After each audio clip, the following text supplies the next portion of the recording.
Assalamualaikum semuanya, saya Ilo. Dalam sebuah rumah tangga, pembagian peran antara suami dan istri menjadi hal yang wajar. Istri berperan sebagai ibu rumah tangga yang mengatur dan mengelola kebutuhan hidup keluarganya, sedangkan suami berperan sebagai kepala rumah tangga dan pencari nafkah utama yang tugasnya bekerja mencari uang untuk memenuhi kebutuhan hidup keluarganya, seperti untuk makan, bayar cicilan, tagihan, dan untuk pendidikan anaknya. Tapi apakah kamu sempat berpikir kalau penghasilan yang sangat penting ini bisa saja sewaktu-waktu hilang? Pernah terlintas? Nah, coba sekarang kamu pikirkan kira-kira apa saja yang menyebabkan penghasilan berhenti atau hilang. Penghasilan bisa saja hilang, satu, karena di PHK, atau dua, karena perusahaan bangkrut atau gulung tikar. Untuk alasan pertama dan kedua, sebetulnya solusinya cukup mudah, selama orang tersebut memiliki keahlian dan pengalaman di bidang yang ia tekuni selama ini. Ia bisa melamar pekerjaan di perusahaan lain atau bisa juga buka usaha atau bisnis sendiri. Yang jadi masalah adalah ketika penyebab berhentinya penghasilan karena pencari nafkah terkena risiko hidup seperti cacat karena kecelakaan dan menderita sakit kritis seperti kanker, tumor, diabetes, stroke, dan lain-lain. Dan satu yang pasti, hilangnya penghasilan yang akan dialami oleh setiap orang adalah karena meninggal dunia. Untuk kali ini, saya hanya akan membahas mengenai penyebab yang terakhir, yaitu meninggal dunia. Kenapa? Karena ada fakta menarik mengenai hal ini. Dari sumber yang saya dapatkan, ternyata wanita memiliki usia lebih panjang daripada laki-laki, yang artinya suami akan lebih dulu meninggal dunia dibandingkan istri. Nah loh, kok bisa? Ya, hal ini berdasarkan data statistik dari WHO yang menyebutkan bahwa usia rata-rata pria adalah 69 tahun 8 bulan, sedangkan wanita adalah 74 tahun 2 bulan. Penyebabnya bermacam-macam. Yang pertama adalah karena sakit. Menurut data yang saya peroleh, penyakit yang menjadi penyebab utama kematian di seluruh dunia adalah penyakit jantung dan stroke yang menempati urutan nomor 1 dan 2. Yang mengejutkannya adalah ternyata penyakit ini paling banyak dialami oleh para pria. Hal ini bisa jadi karena gaya hidup yang tidak sehat seperti merokok, minum minuman beralkohol, jarang berolahraga, dan bisa juga karena faktor genetik di mana hormon estrogen yang hanya dimiliki oleh wanita ternyata bisa mengurangi resiko terkena penyakit jantung dibandingkan dengan pria. Penyebab kedua adalah faktor pekerjaan, yang mana terkadang pekerjaan seorang pria lebih berisiko daripada wanita, seperti pilot, supir, tukang bangunan, polisi, pemadam kebakaran, dan lain-lain. Atau meskipun ia bekerja di kantor alias dalam ruangan, tapi ada juga bahaya yang selalu mengintai setiap harinya, yaitu faktor kecelakaan pada saat perjalanan menuju atau pulang dari kantor.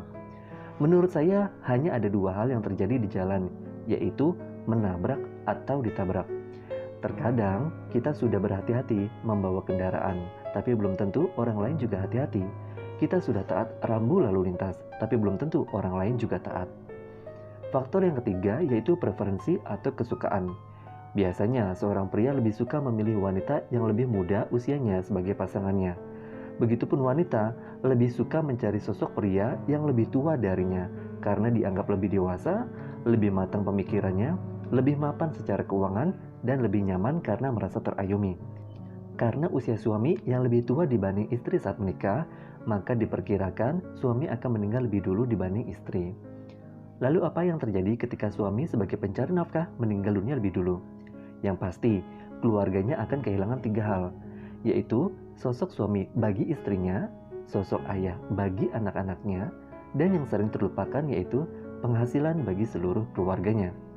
Penghasilan yang selama ini menjadi pegangan untuk memenuhi kebutuhan hidup keluarganya ikut terkubur selama-lamanya. Hal ini diperparah dengan pengeluaran-pengeluaran yang muncul setelah kematian suami. Kok bisa orang meninggal malah bertambah pengeluarannya?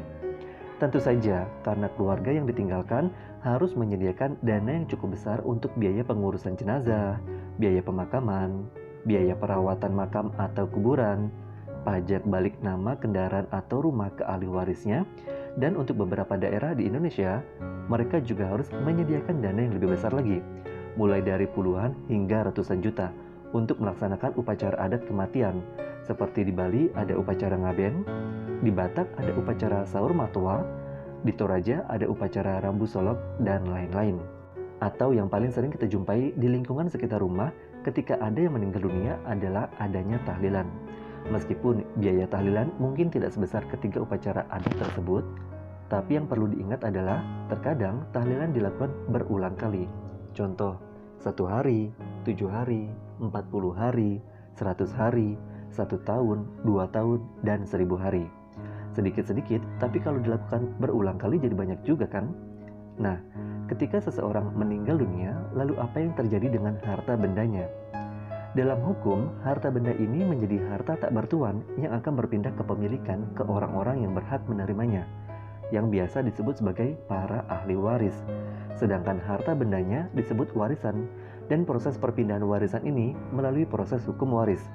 Nah, yang paling sering tidak disadari oleh para ahli waris adalah warisan itu bukan apa yang akan kita terima saja, tapi juga apa yang akan kita berikan.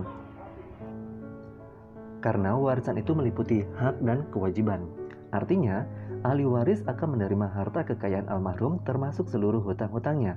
Karena menurut hukum yang berlaku, meninggalnya seseorang tidak otomatis menghapuskan hutang-hutangnya yang masih ada, dan kewajiban untuk melunasi hutang almarhum akan diberikan kepada ahli warisnya yang masih hidup. Di beberapa kasus tertentu, memang ada jenis hutang yang akan otomatis selesai karena yang berhutang meninggal dunia, seperti hutang KPR. Tapi bukan berarti hilang tanpa sebab. Tapi karena untuk melainkan jenis ini, biasanya sudah satu paket dengan asuransi jiwa di dalamnya. Nah, ada juga hutang yang sering terlupakan. Yang pertama adalah hutang untuk pengobatan atau penyembuhan saat yang bersangkutan masih hidup. Mungkin kita pernah dengar ada orang yang tiba-tiba meninggal saat tidur atau duduk. Tapi yang paling sering kita dengar adalah orang meninggal karena sakit parah yang menahun, sehingga menghabiskan harta bendanya dulu yang terkadang tidak cukup lagi untuk pengobatan, sehingga mau tidak mau harus hutang sana dan sini. Yang kedua adalah hutang bisnis. Seringkali suami jarang membahas mengenai kondisi bisnis yang ia alami ke istrinya, karena ia beranggapan bahwa istrinya yang notabene sebagai ibu rumah tangga tidak akan paham tentang hal itu. Alasan kedua kenapa ia jarang bahas bisnisnya ke istri adalah karena ia sudah cukup lelah seharian mengurus pekerjaannya. Dan ketika ia sampai di rumah, ia hanya ingin beristirahat tanpa diganggu dengan urusan-urusan bisnisnya. Celakanya, karena suami tidak pernah bercerita tentang kondisi bisnis ke istrinya, maka yang akan ditagih hutang saat suaminya meninggal adalah istrinya yang tidak tahu apa-apa. Lalu apa yang bisa dilakukan si istri ketika hal ini menimpa dirinya saat pencari nafkah sudah tiada? Solusi yang pertama adalah ambil tabungan. Kita ambil contoh, kebutuhan bulanan keluarga ini adalah 10 juta rupiah, dan tabungan yang ada adalah 100 juta rupiah. Anggap orang ini tidak ada hutang, maka keluarga ini hanya bisa sanggup memenuhi kebutuhan hidupnya selama 10 bulan ke depan saja. Selanjutnya bagaimana? Nah, kalau kamu sendiri gimana? Dengan tabungan yang kamu dan pasanganmu miliki saat ini, berapa lama kira-kira bisa memenuhi kebutuhan hidup keluargamu jika kondisi itu kemarin terjadi? Solusi yang kedua adalah hutang. Nah, yang harus dipikirkan kira-kira siapa yang mampu dan mau memberikan kamu pinjaman atau hutang. Mungkin banyak dari keluarga, saudara, ataupun teman yang mampu untuk memberi pinjaman. Tapi masalahnya apakah mereka mau meminjamkan? Terkadang bukan karena mereka pelit, tapi karena mereka juga punya tanggung jawab, yaitu kebutuhan hidup dirinya dan keluarganya yang harus dipenuhi. Anggap ada yang mau meminjamkan uangnya sebesar 10 juta rupiah untuk memenuhi kebutuhan bulanan, seperti contoh sebelumnya. Kira-kira berapa banyak orang baik seperti itu yang kita kenal? Lalu bagaimana kita akan membayarnya? Biasanya secara perlahan tapi pasti, aset-aset yang kita miliki dengan terpaksa akan kita jual, seperti emas, perhiasan, kendaraan, ataupun rumah. Solusi yang ketiga adalah buka usaha. Kembali ke contoh sebelumnya, misal tabungan yang ia miliki adalah 100 juta rupiah. Ia gunakan untuk modal buka usaha. Salah satu yang harus dipertimbangkan adalah lokasi, karena sudah pasti lokasi yang strategis membutuhkan uang sewa yang mahal. Kalaupun mau jual via online, harus punya modal besar agar bisa beli barang dengan harga grosir atau distributor. Tidak bisa dipungkiri, mayoritas pembeli di marketplace sangat sensitif dengan harga jual, meskipun selisihnya sedikit, misalnya 500 rupiah. Dan di bulan-bulan awal orang buka usaha, jangan berharap terlalu tinggi untuk mendapatkan profit terlebih dahulu. Kasarnya nih, bisa balik modal dulu aja sudah alhamdulillah. Karena di awal, orang beli biasanya hanya karena penasaran dengan produk kita. Apakah kualitas produk yang kita jual sudah sesuai dengan harga yang kita berikan? Terlebih, untuk bisnis makanan, meskipun harga yang kita berikan lebih murah, tapi jika rasanya tidak memuaskan, akan sangat sulit untuk bertahan. Solusi yang keempat adalah cari kerja. Sangat beruntung bagi para suami yang mempunyai istri yang juga sama-sama bekerja, karena keluarga ini memiliki dua sumber penghasilan, sehingga pengeluaran bulanan bisa terasa lebih ringan. Bagi saya, suami istri yang bekerja itu seperti sepasang kaki. Untuk melangkah atau berlari sejauh 200 meter akan sangat ringan dan mudah. Tapi yang terjadi jika suami meninggal lebih dulu, maka istri ibarat seperti orang yang pincang yang hanya memiliki satu kaki. Apakah ia bisa bergerak maju sejauh 200 meter dengan hanya satu kaki? Saya yakin masih bisa, tapi orang ini membutuhkan tenaga ekstra untuk melakukannya. Begitu pula soal keuangan, yang biasanya pengeluaran bulanan keluarga dibagi dua, sekarang 100% menjadi tanggung jawab istri sepenuhnya. Artinya, ia harus mencari pekerjaan lain sebagai sumber penghasilan tambahan selain pekerjaannya yang sekarang, untuk menutupi kekurangan akibat penghasilan suami yang hilang karena meninggal dunia. Solusi yang kelima, menikah lagi. Menurut saya, ini adalah solusi yang tidak mudah, terutama jika ia sudah memiliki anak dari suaminya yang meninggal. Sangat banyak yang ia jadikan pertimbangan untuk menikah lagi. Antara lain, penerimaan calon mertua dan keluarganya, kondisi keuangan calon suaminya, sifat-sifatnya, sukunya, dan yang paling penting selain agama adalah biasanya apakah anak-anak dari wanita ini bisa dan mau menerima kehadiran seorang pria yang akan menjadi sosok pengganti ayahnya yang sudah tiada. Solusi yang keenam adalah memiliki asuransi jiwa. Memang awalnya tidak mudah karena sebagian orang merasa hidupnya tidak tenang karena seperti dikejar-kejar hutang dan terasa melelahkan karena tiap bulan harus bayar premi. Dulu saya pun merasakan hal yang sama saat awal-awal memiliki asuransi. Tapi setelah bertahun-tahun bekerja di asuransi, saya melihat banyak istri yang bisa hidup jauh lebih tenang ketika menerima uang klaim almarhum suaminya. Paling tidak, rasa khawatir tidak mampu memenuhi kebutuhan hidup dirinya dan anaknya, rasa khawatir tidak mampu menyekolahkan anak-anaknya sampai ke jenjang yang tertinggi, jauh lebih berkurang.